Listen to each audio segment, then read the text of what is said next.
मीमांसा दर्शन पहला अध्याय तीसरा पाद। वेद स्वतः प्रमाण है, अतः वेद को ही अर्थ सहित पढ़ना पढ़ाना चाहिए। अब शतपथ आदि ब्राह्मण ग्रंथों को वेदानुकूल होने से प्रमाण और प्रतिकूल होने से अप्रमाणिकता के लिए कहते हैं। पहला सूत्र, धर्म में केवल वेद की प्रमाणिकता से उससे भिन्न ब्राह्मण ग्रंथ अप्रमाण है। व्याख्या, जब वेद स्वतः प्रमाण है और धर्म में केवल वही प्रमाणिक है, तो फिर उससे भिन्न ब्राह्मण ग्रंथ प्रमाण न होने से अप्रमाण है। इसका समाधान ये है। दूसरा सूत्र, इत्रा के पुत्र महिदास आदि के रचे हुए ब्राह्मण ग्रंथ प्रमाण वेदानुकूल होने से प्रमाण है। व्याख्या, धर्म में वेद को स्वतः प्रमाण माना था, इससे ये नहीं कह सकते कि वेदानुकूल होने से ब्राह्मण ग्रंथ प्रमाण है ही नहीं। उन्हें भी परतः प्रमाण में माना गया है, क्योंकि ब्राह्मण ग्रंथों के कर्ता ऋषि थे, न कि ईश्वर। संबंध, जो ब्राह्मण वेदानुकूल अर्थ प्रतिपादक है वह प्रमाण और शेष अप्रमाण है। तीसरा सूत्र, वेद और ब्राह्मणों का परस्पर विरोध होने पर शतपथ आदि ब्राह्मण अप्रमाण है, किंतु अविरुद्ध होने पर वह प्रमाण है। व्याख्या, जिसका वेदों में निरूपण किया है और यदि उसका ब्राह्मण प्रतिपादन नहीं करते तो वह ब्राह्मण ग्रंथ अप्रमाण है, परंतु वेदानुकूल होने पर प्रमाणिक कहे जा सकते हैं। ऋषि, वेदों के अनुकूल होने से प्रमाण और विरुद्ध होने से अप्रमाण है, तो ब्राह्मण ग्रंथ परतः प्रमाण क्यों माने जाएं? चौथा सूत्र, प्रोक्त होने के सिवाय वेदों की व्याख्या रूप कारण से भी उन्हें परतः प्रमाण में लिया गया है। व्याख्या, ब्राह्मण ग्रंथ ऋषि प्रणीत हैं, परंतु विशेषता यह है कि वह वेदों की व्याख्या है और जिसकी जो व्याख्या होती है वह उसके अनुसार होने से प्रमाण और प्रतिकूल होने से अप्रमाण होती है। ऋषि, क्या ब्राह्मण सर्वथा वेदानुकूल है? पांचवा सूत्र, उसे शिष्टों ने बिना किसी विरोध के माना है कि वह सर्वथा वेदानुकूल है। यदि ऐसा कहोगे तो ठीक नहीं। व्याख्या, जो वेद विहित कर्मों के करने वाले हैं वे शतपथ आदि ब्राह्मणों को मानपूर्वक स्वीकार करते हैं। यदि वे वेद विरुद्ध होते तो इस प्रकार उनका ग्रहण न होता, अतः वे वेदानुकूल होने से वेद तुल्य प्रमाण है। इसका समाधान करते हैं। छठा सूत्र, ये ठीक है कि ईश्वर रचित होने से केवल वेद ही स्वतः प्रमाण हो सकते हैं। व्याख्या, चारों वेदों की परमात्मा से उत्पत्ति मानी गई है, शतपथ आदि ब्राह्मणों की नहीं। इसलिए वेद स्वतः प्रमाण और तदनुकूल होने से ब्राह्मण परतः प्रमाण है। ऋषि, यदि ऋषियों के ब्राह्मण ग्रंथ मान्य हैं तो वेदवत ब्राह्मण क्यों नहीं माने जाते? सातवां सूत्र, वेद विरुद्ध का ग्रहण न किए जाने से बनाए हुए होने से प्रमाण माने ही। व्याख्या, ऋषि आदरणीय हैं, परंतु फिर भी मनुष्य होने से उनमें भ्रम होना संभव है, अतः उनके रचे हुए ब्राह्मण ग्रंथ वेदानुकूल होते हुए भी स्वतः प्रमाण ना होकर परतः प्रमाण ही हैं। अब इसी में हेतु देते हैं। आठवां सूत्र, उन ब्राह्मण ग्रंथों में वेद के विरुद्ध ना होने से तथा वेद तुल्य ही पदार्थ विज्ञान है। व्याख्या, जो वेदों में पदार्थ विज्ञान है वैसा ही इन ब्राह्मणों में व्याख्या रूप विद्यमान है, अतः जिन ब्राह्मण ग्रंथों की विषयानुकूल संगति मिलती है वह प्रमाण ही है, परंतु असंगति होने पर अप्रमाण है। संशय, ब्राह्मण ग्रंथों में संध्या आदि अग्निहोत्र कर्म कर्तव्य विस्तार से कहा है, परंतु वेदों में नहीं। अतः विस्तार होने से भी वह प्रमाण नहीं। 9वां सूत्र, वेदों में कहे हुओं का ही ब्राह्मण ग्रंथों में व्याख्यान है, कोई स्वतंत्र निरूपण नहीं, क्योंकि वह वेद मूलक है। व्याख्या, ब्राह्मणों में संध्या आदि अग्निहोत्र का निरूपण कपोल कल्पित नहीं, किंतु वेदानुकूल है। जिसे वेदों में कर्तव्य कर्म बतलाया, उन्हीं की ब्राह्मण ग्रंथों में विस्तार पूर्वक व्याख्या है। अतः ब्राह्मण वेदानुकूल होने से प्रमाण है। संशय, ब्राह्मण ग्रंथों में विधि, अर्थवाद आदि कई प्रकार के विषय कहे गए हैं, इनमें किसको प्रमाण माना जाए? 10वां सूत्र, विधि अनुसार ही वेद के साथ विरोध न होने से प्रमाण मानना चाहिए। व्याख्या, ब्राह्मणों में विधि, अर्थवाद आदि कतिपय प्रकारों से अर्थों को विस्तार दिया गया है। वहां विधि शब्दों में जो कहा गया है वह वेदानुकूल होने से अनुष्ठान कर्म करने योग्य है, वह प्रसंगवश कहा गया है। संशय, कल्प सूत्र भी वेदांग होने से अर्थः प्रमाण क्यों नहीं? 11वां सूत्र, वेद विहित धर्मों का यथार्थ अनुष्ठान के बतलाने वाले कल्प सूत्र तो वेद सदृश स्वतः प्रमाण है। यदि ऐसा कहो तो असंगत है। व्याख्या, कल्प सूत्र वेदोक्त कर्मानुष्ठान का बोध कराते हैं, तो कल्प सूत्रों को वेदानुकूल होने से स्वतः प्रमाण मान लेने में क्या हानि है?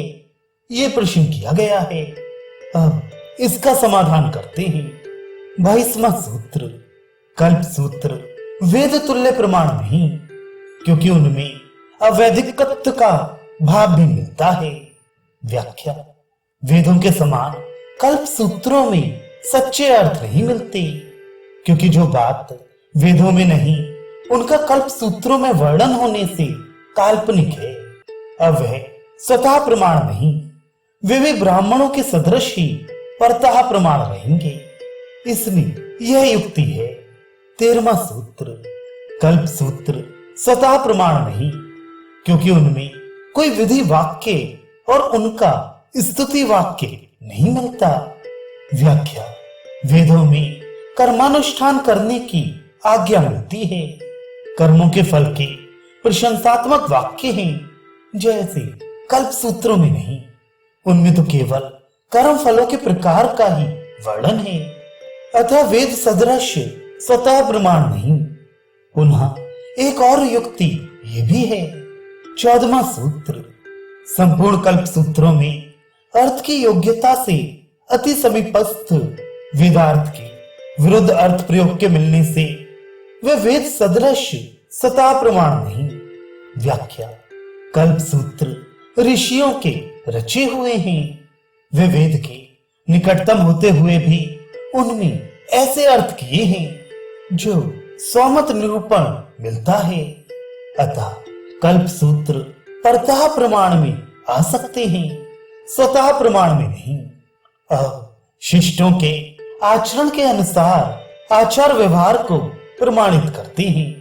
15वां सूत्र, स्मृति तथा शिष्ट आचरण देश, काल और अवस्था से संबंधित होने के कारण वे उसी व्यवस्था के साथ संबंध रखता हुआ प्रमाण है।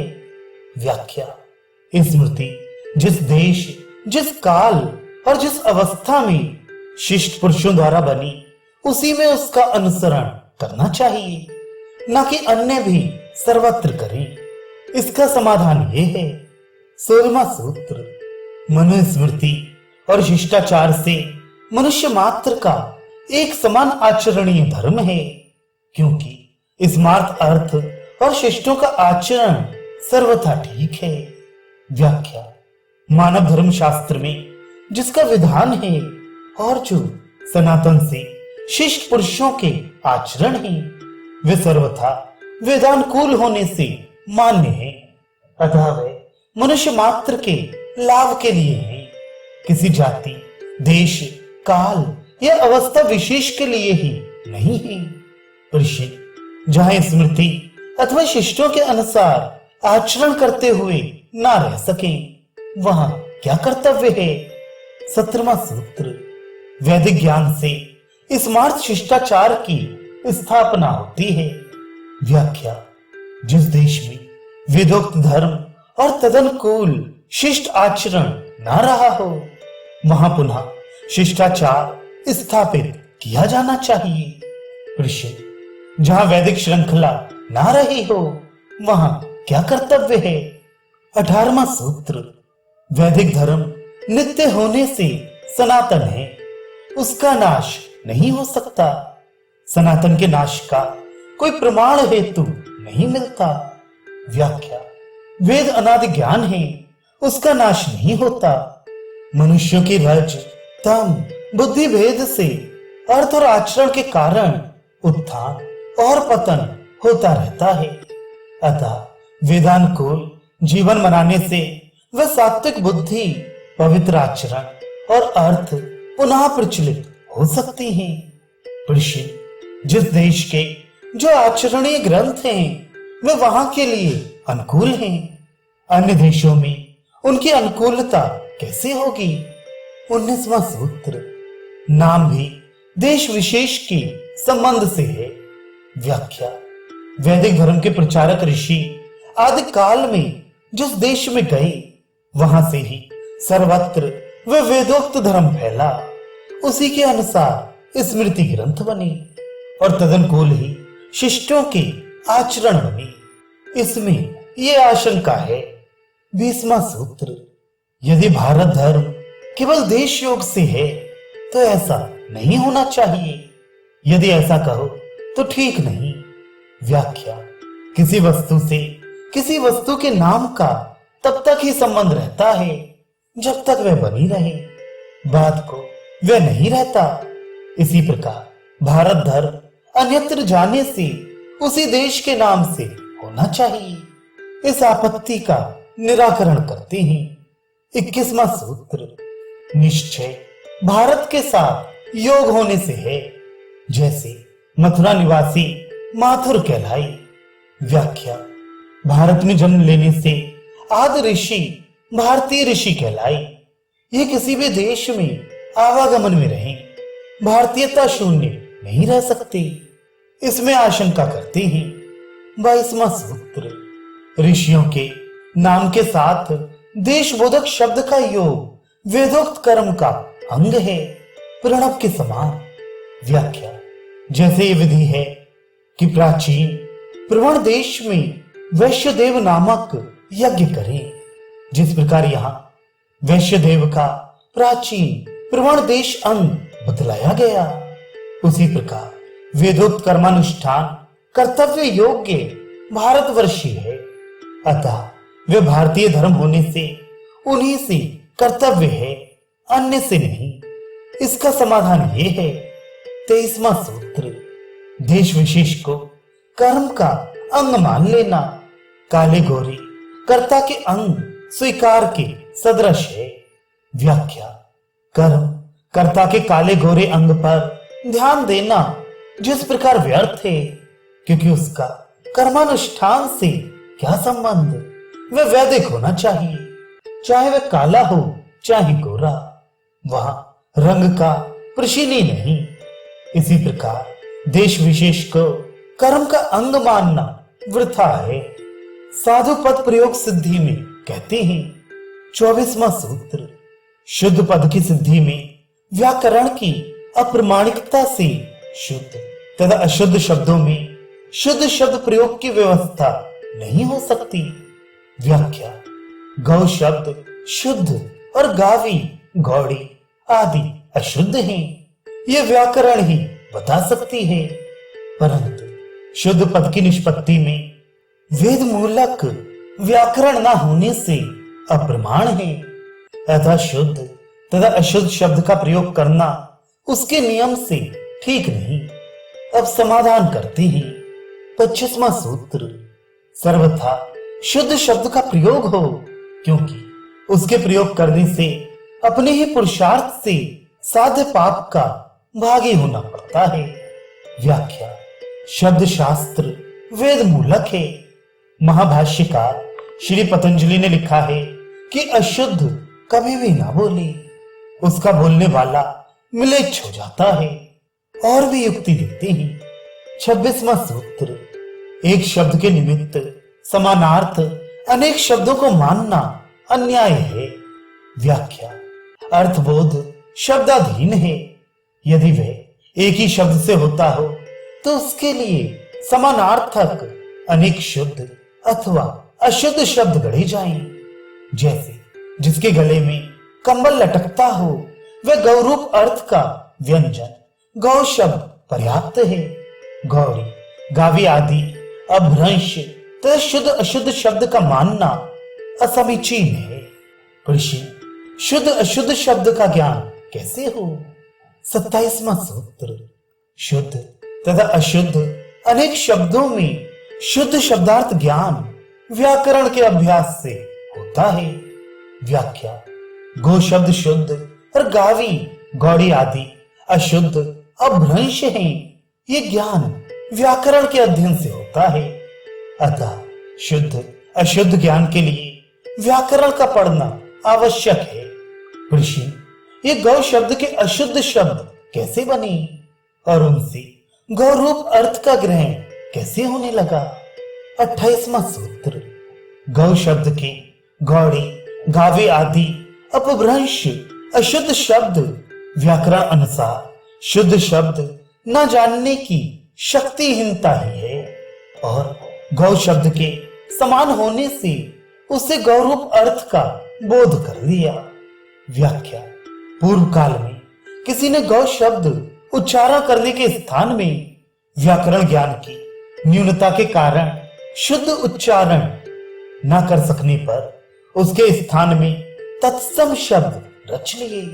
वह शब्द दूसरों ने भी सुने और उत्तरोत्तर इसी प्रकार स्थान पाते गए और गौ शब्द के अभ्रंश होने से गोत्र अर्थबोध में प्रयुक्त होने लगे। उसी को पुनः दृष्टांत से निरूपण करते हैं। 29वां सूत्र।